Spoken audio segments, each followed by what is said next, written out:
Liverpool very, very good, very efficient, look sharp going forward, look stronger, look fitter. United, listen, do you know what, you can try and dress it up a little bit, but United were shocking, really shocking. Every time Liverpool went forward, they looked like they were going to score. One or two passes they were in on the United's back four. Obviously certainly a couple of big mistakes from an experienced player. Then a mistake as well at the start of the second half, 3-0. Yeah, not good. You know, there's been a lot of good PR for United the last few months about plans for the stadium, blah, blah, blah. But today, in a big game against Liverpool, I'm just really disappointed that United didn't turn up. And I just think playing for Man United, what should it be about? I'm always surprised when the game's over after 50 or 60 minutes when you're playing for Man United. I know you can have an off day and you can have bad days, but for the game to be over after an hour, it's hard to accept. 3-0 after 56 minutes, and Mo Salah had so much to do with that today. 2 assists for him, the goal as well. Mo, in you come. Congratulations. I mean, where's your shoes? What's going on? He's left his shoes behind. The dazzling boots are in the dressing room. Congratulations. Be careful I don't step on your foot there. Just intentionally, maybe, yeah. Talk us through that then. What emotions are going in that Liverpool dressing room right now after that demolition of Manchester United? It's a great result, you know. Everybody knows the derby is like very important for the city, for the fans. So also the manager, like first game for him in here. So we're so happy for the result, and yeah, we need to just carry on. If you want to fight for the league, you have to win each game, and that's a big game. So I'm glad that we managed to win it.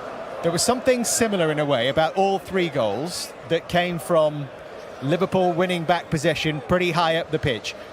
Was that a key part of the game plan here this afternoon? I managed to be involved in 3, so I'm happy about that. Yeah, I think the manager liked us to press high, and they did a couple of mistakes, and we managed to use them. So yeah, it was part of the plan. And when you do win the ball back, moving it so quickly. Now, we've seen that from Liverpool before, but is this different? The precision that we're seeing in these Liverpool attacks? It's not a big difference, because with Jurgen first a few years we were always like this. We tried to get the ball as high as possible. Then with the time we managed to change our system or the way that we play. But yeah, it's quite similar than like 7 years ago. But yeah, I think the manager has his own system, and we all try to adapt to that. Aki, you got to talk to me about your summer. You've come back, bro. You're smiling ear to ear. You got a new trim. Listen, what's the vibe, man? What was the summer for you? You've come back, you're flying, you're sharp. 3 goals, 3 assists. Tell me about it, bro. Honestly, I had a good summer. I had a long time to just to stay with myself and try to think positive, because as you know, this is my last year in the club. I just want to enjoy it, and just I don't want to think about it, but just like I feel I'm free to play football, and we'll see what's going to happen next year. Can I ask you something? In the second half, are you surprised, Mo, how easy it was? Did it seem like an easy game? Well, you scored 3 goals. You could have scored 5, 6 goals. The chances you missed. To be fair, I was surprised because the game was open, and we knew that after first half they are 2-0 down, so they're gonna come and just try to play man marker and just run behind us in the whole pitch. But I agree with you. I was a little bit surprised because the game could finish 5 or 6, but still it's a tough team. But today it wasn't their day. And bro, against Man United, you always seem to go, whether it be an assist. Today you did here. Yeah, 7 games in a row. You did the assist, and I know you was thinking, yo, I need a goal. Yeah, to be fair, I just I was in half time. I managed to give 2 assists, and just like, it's my time to score. I want to score. I love to score. This is something I really love to do, and as much as I score and the team winning, that's the most important thing. Well, if you don't know, his name is Mo. And this brother loves to score them goals, baby. He loves to score them goals. What else has changed, Mo, with this manager? It's been a brilliant start for him. It's quite tricky to say, but I think everybody now, also before we have Jurgen for 7 years, so it's kind of, you get in comfort zone somehow.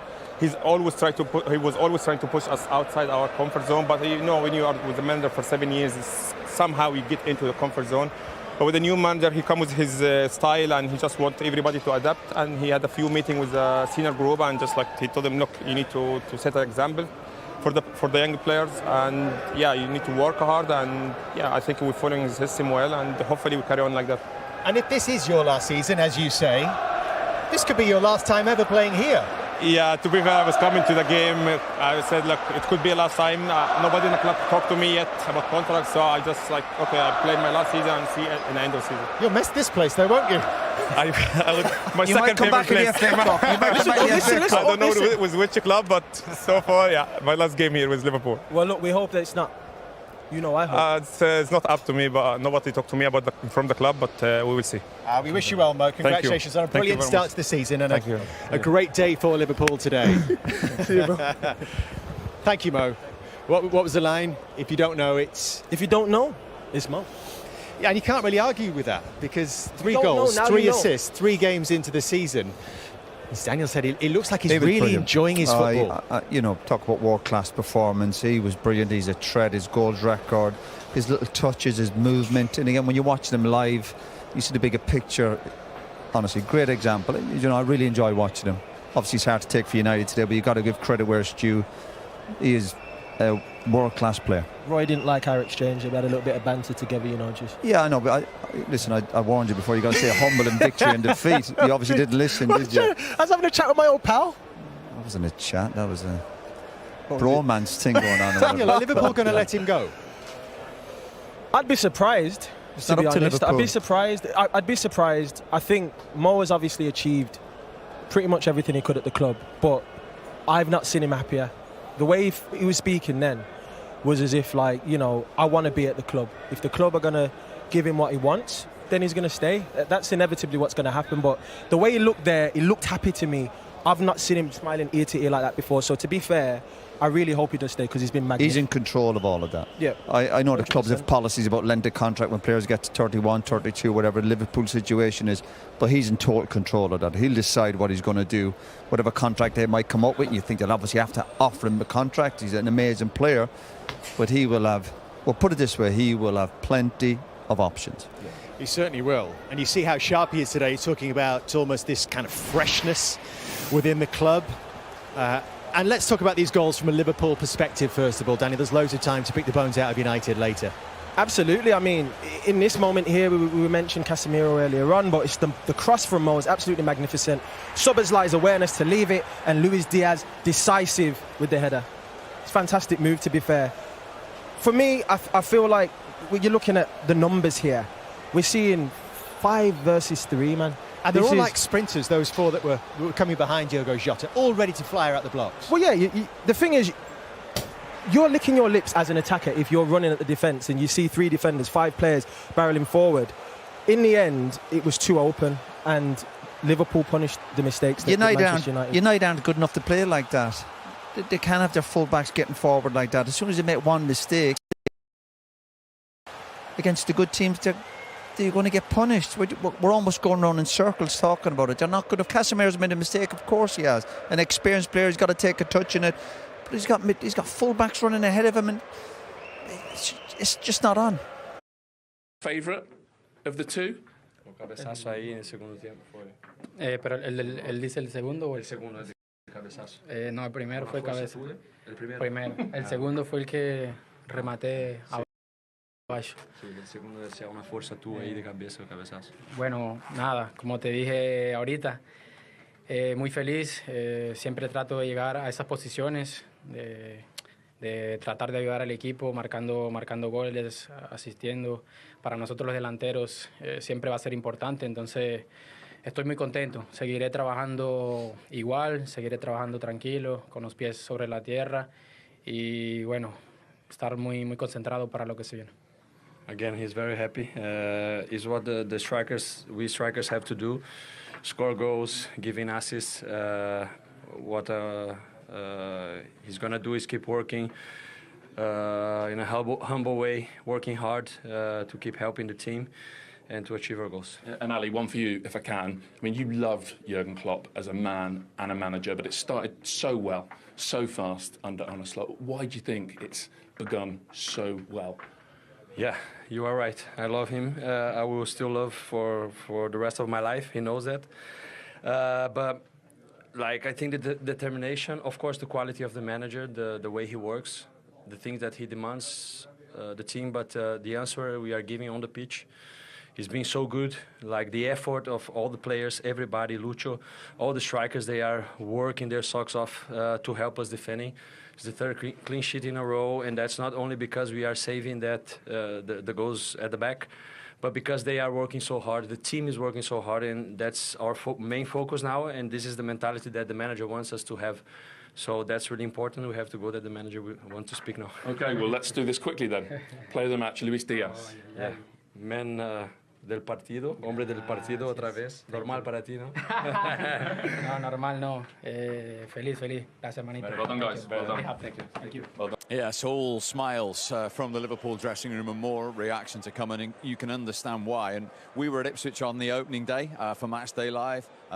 We both covered the game against Brentford last week, and we both said, well, this will be interesting today. Could you have envisaged that going that well for Liverpool?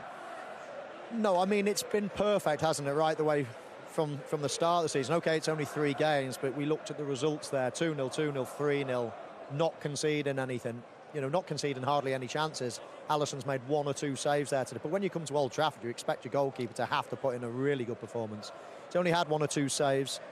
They've looked very efficient, very effective, and their players, their attacking players, are still scoring goals. You know, when you try to change it slightly to be a little bit more structured and a little bit safer, then sometimes you can lose that edge up front, but they look as rampant as they've always done. And I think what put into perspective, where we were sitting, we saw Nunes and Gakpo warm up in front of us and come on. Chiesa was sitting behind us, and Liverpool have 6 when they're fit forwards, going for 3 places. I was just exactly what I was thinking of. When you see the squad, the first 11 was brilliant, and that was probably their easiest game out of the 3 they've had. And then we saw the subs warm up, go past it. I thought, wow, this is a proper squad of players, and I think he's been quite fortunate to walk into that. Of course, he's got to put his own stamp on it, and I'm sure he will do. And we've seen the first 3 games. They've looked defensively better, although they did concede a couple of chances. I think Xerxes had a couple of chances where he could have scored. The keeper did make a save. But on the whole, it was a real dominant performance from Liverpool. We talk about the 6 forwards they've got. They've also got 5 brilliant midfield players. You think of Curtis Jones, who's not here today, Harvey Elliott, who can come into that. But I think he really likes Anthony. If you know, in the game, he didn't change Anthony. It was all the forwards, it was the right back, it was the left back. So, but there's a real dominance about that Liverpool squad. They could really challenge for that title this year. Do you know what? Do you think that even 3 games in, yeah? 3 games in, yeah. Well, look at it. Before the ball had been kicked, I thought Arsenal might be their year to give City a real go and possibly go on to win it. But after watching the first 3 games, I think Liverpool could go past Arsenal. And they were up there for a long part of the season last year. They only fell away the last few games. But if they keep that squad together, if they keep the majority of that fit, I think that's a team that can challenge City without a shadow of a doubt. What do you think? I agree. I think Pep Guardiola, if you asked him now who's your biggest danger, it'd be a toss-up between, you know, I think at the start of the season, you think Liverpool now? Yeah, I think at the start of the season he might have said Arsenal, because you know what you're going to get. Same manager, same players. They've added 1 or 2. You knew what you're going to get. There was a little bit of what's going to happen at Liverpool. New manager, you know, is it going to be a totally new style? Are they going to take a while to adapt? All these questions. Of course, the one good thing from Liverpool's point of view is they kept the squad. You know, there was hardly any outgoings. OK, no incomings as well, hardly. But it was still a structured... And he was walking into a squad that's absolutely in the guts of their careers. You know, all the big players are at the absolute, you know, peak of their powers. So, but there were questions. But having seen 3 games, I don't want to get ahead of myself, but after 3 games, you look at that and think, wow, it's going to take a special team to stop them. You know, they've just swatted Manchester United aside. That team from Manchester United, OK, didn't play well in it, but Liverpool didn't let them play well. It wasn't an injury-ravaged team at all. It was a good Manchester United team on paper. That was minimum of fuss, swatted aside. Yeah, you'd have to say, apart from Højlund, that's United's strongest. Luke Shaw, yeah. Luke Shaw, yeah. Maybe Euro, but not far away. It's not. Yeah, Euro as well. Yeah, a young kid. We're really not sure what we're gonna get with them.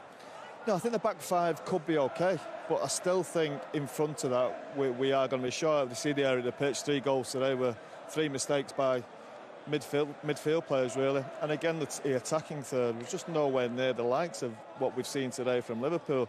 Marcus Rashford, his confidence is shot to pieces when he should be taking people on, he's turning back, and it's not like him. Garnacho's still young, we still got to give him time, and obviously the young lad settle in. He's going to take a bit of time.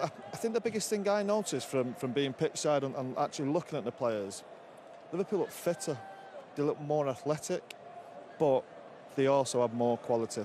I think that was a concern. I think the likes of Mainu might take a bit of time to get going. I thought Bruno Fernandes looks a bit sluggish. Xerxes, obviously in his game, hasn't played.